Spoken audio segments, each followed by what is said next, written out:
Fellow colleagues, heads of state and delegation, I stand before you today to talk about peace, development, and human rights. At a time when some of my fellow citizens are facing death, parts of my country are under occupation, and while my homeland and my people live in uncertainty. This situation takes me back some 77 years ago to the drafting committee of the Universal Declaration of Human Rights in 1948. During one of the debates, the late, great Eleanor Roosevelt stepped in to support one member's opinion so that he is not left alone, as she said to those in attendance.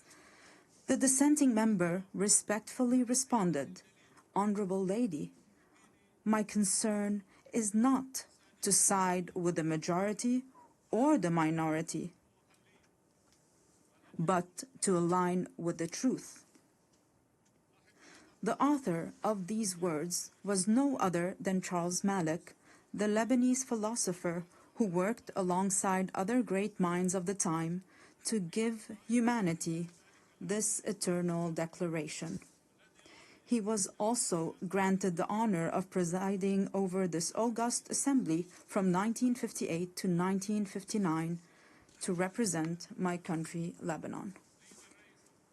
Madam President, Mr. Secretary General, colleagues, ladies and gentlemen, I recall this incident today, first, to express my profound sense of pride and my heightened sense of responsibility as I stand before you today for the first time in my capacity as President of Lebanon on the 80th anniversary of this great organization.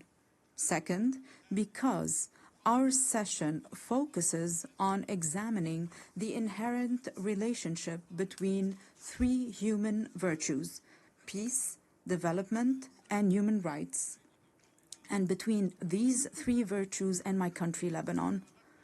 The Lebanese experience, alongside lessons from our region and the world, have shown that there can be no development without peace, for growth cannot take place within chaos, and prosperity cannot be achieved amid conflicts and wars.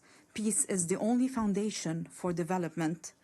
Experience has taught us that just as there is no development without peace, there can be no peace without justice, and no justice without human rights, particularly the right to live in dignity. Without dignity, peace becomes an illusion, and the only growth will be in poverty, underdevelopment, violence, and bloodshed. Since the establishment of this great organization, its charter stipulated the need to save succeeding generations from the scourge of war, to live together in peace with one another as good neighbors, and to employ international machinery for the promotion of the economic and social advancement of all peoples. These noble principles remained on paper for 80 years, as the blood of our people was spilled on the ground. The reasons might be numerous. One can attribute them to the authoritarian nature of man, the nature of relations between countries based on power struggle, hegemony, and the race for absolute dominance in all fields. However, another reason has stirred this tragedy. At least 30 years ago, since talk began in this very chamber about a new world order. The reason is related to the issue of identity and plurality within any society or within societies and countries, especially in the era of globalization. On the one hand, people need one another. On the other hand, they fear for their identity. This led to an emerging issue that drove humanity back to the path of conflict. Let us acknowledge here that religion remains a primary factor in defining the identities of human groups.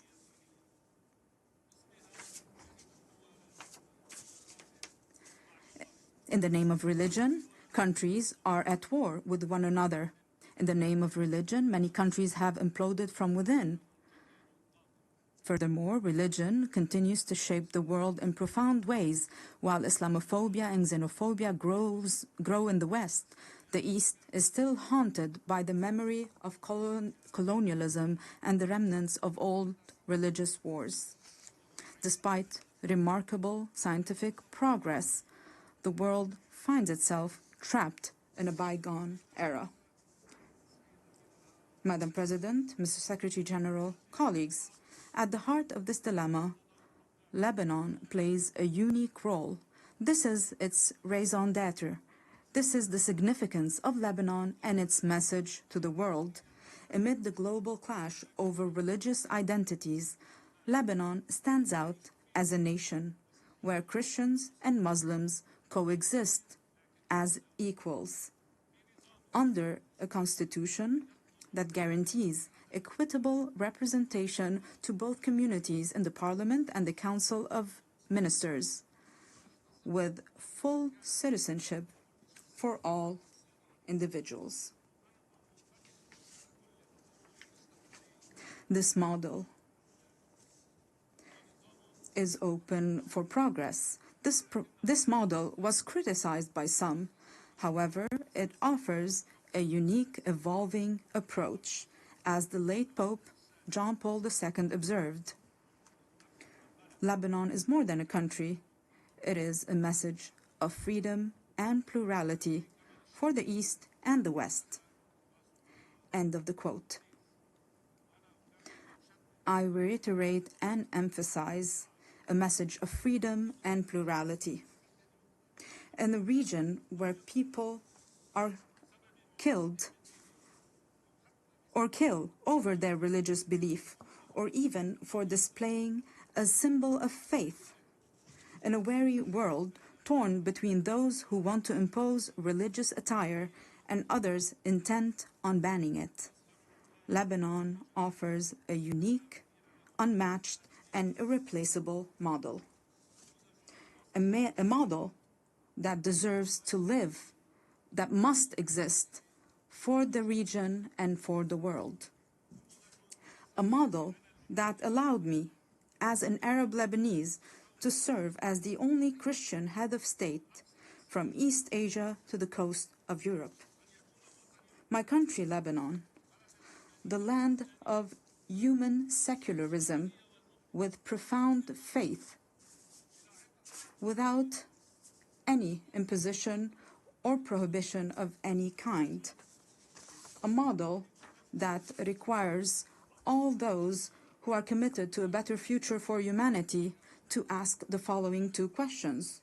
First, why would there be an international and UN obligation to preserve Lebanon? And second, how can we achieve this goal? First, indeed, there is a human obligation to preserve Lebanon. If this model falls, this model of coexistence between two different religious communities that are completely equal, where else around the world can we replicate this experience? If Christians were to disappear from Lebanon, this equation, this delicate balance will fall, and with it, justice. If the Muslim community in Lebanon no longer exists, this balance will also fall. And this will also undermine justice. The fall of Lebanon, precipitated by the loss of any of its integral components, would foster the rise of extremism, violence, and bloodshed, both in our region and in the world. It is clear to me today that many of the underlying causes of the war on Lebanon, as well as the deeper, more insidious motivations behind it, have been aimed at dismantling Lebanon's unique model. These actions serve to justify an Orient fractured by conflicting identities and perpetual ethnic rivalries, destined to remain in a state of ongoing conflict. While certain may benefit from this situation, however, it is ultimately in the interest of the world and humanity to strive for international peace. Hence, the success of the Lebanese experience will set a benchmark for any country. This model today is a vibrant, steadfast, and energetic country determined to live, resolutely refusing to succumb to adversity. What it takes to save it? Simply a clear and firm stand, in words and action, aimed at liberating all the Lebanese territory and securing the exclusive sovereignty of the Lebanese state, enforced solely by its legitimate and legal armed forces over its land. This is the unanimous will of the Lebanese people since the declaration of November 27, 2024, which was adopted with the support of the United States and France and this very organization as a mechanism to enforce UN Security Council Resolution 1701.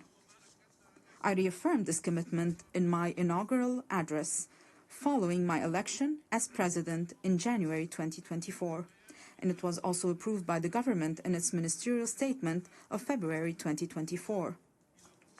Throughout our negotiations with President Trump's envoy, Ambassador Tom Barak, we worked on drafting a paper to guarantee full stability on our land, to which we are still bound and still await the same commitment by other concerned parties on our borders as well.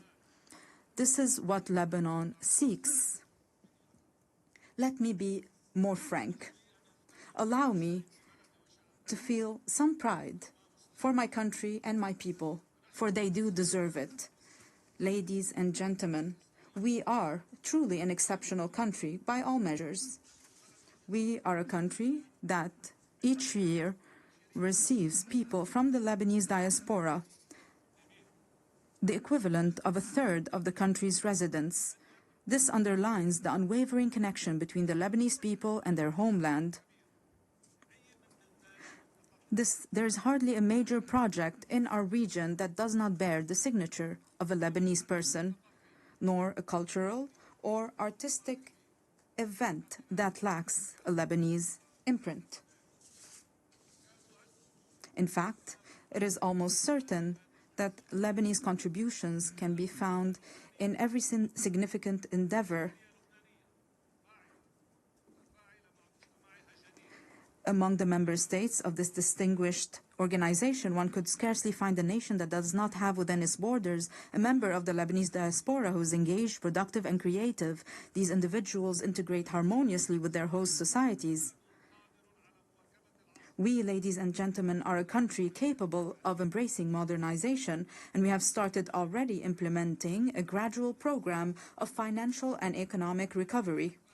Together with an independent financial audit, a fair restructuring of the banking sector, and the modernization of the administration, we have also taken on the fight against corruption and organized crime to rebuild the trust of the Lebanese people in their state and the world's confidence in Lebanon. Simultaneously, we have launched legislative and institutional reforms consecrating the independence of the regulatory bodies of the state's productive sectors and enhanced the independence of the judiciary, aligned with international standards in the fight against money laundering and the financing of terrorism. Our government has also recently joined the United Nations Convention on Biological Diversity, in line with our history of commitment to the principles of international legitimacy. We are also set on advancing public freedom, combating hate speech, and empowering young men and women in the decision-making process. We can only be prosperous if our citizens, all our citizens, live in dignity. Ladies and gentlemen, our country is dedicated to investing in quality education, and we are expanding today this investment to encompass a knowledge economy. Lebanon is also an essential crossroad for global trade corridors.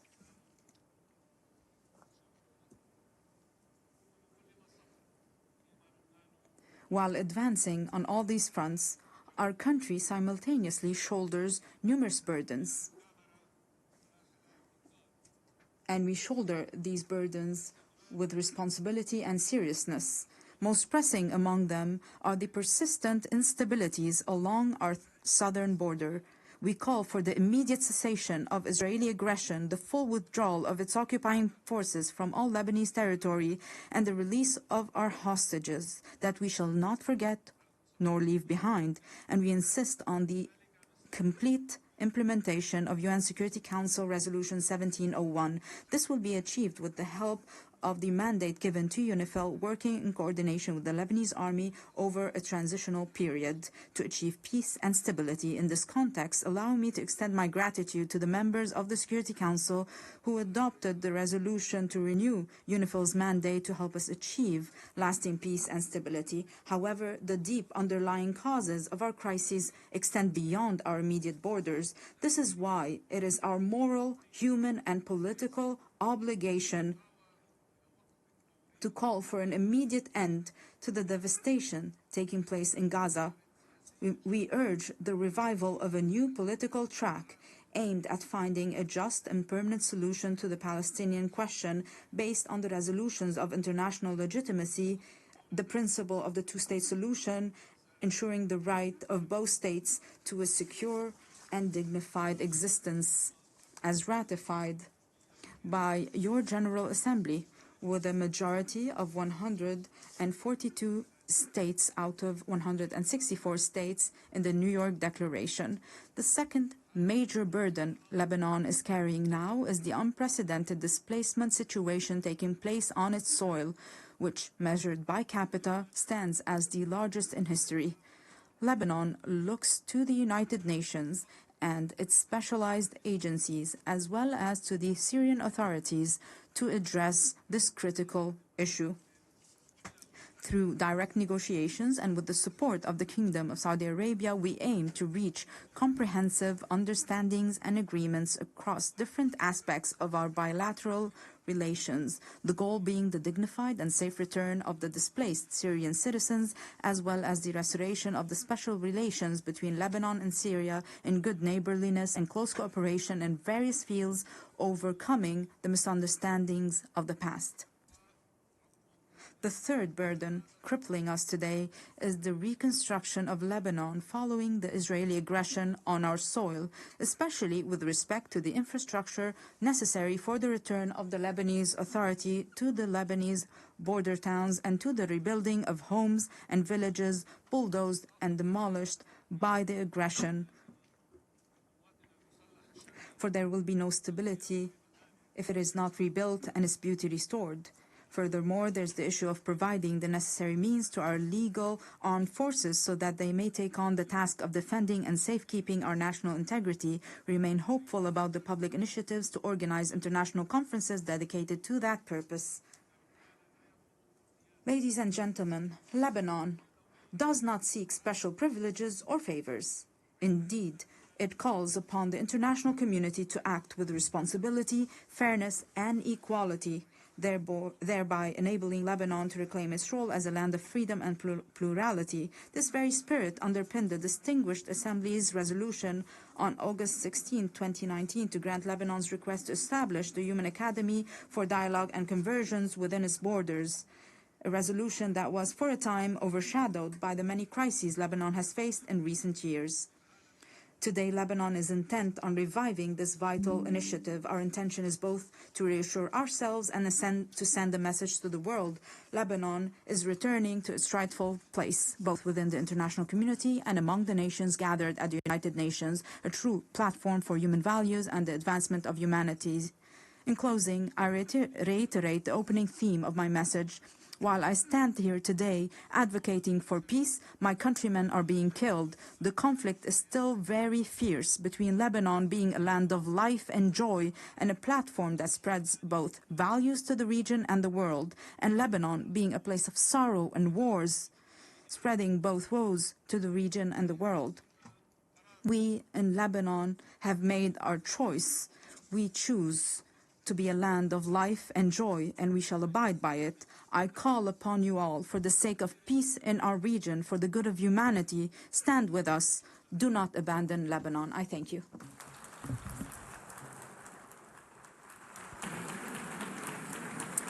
On behalf of the Assembly, I wish to thank the President of the Lebanese Republic. The Assembly will hear an address by His Excellency Emmanuel Macron, President of the French Republic.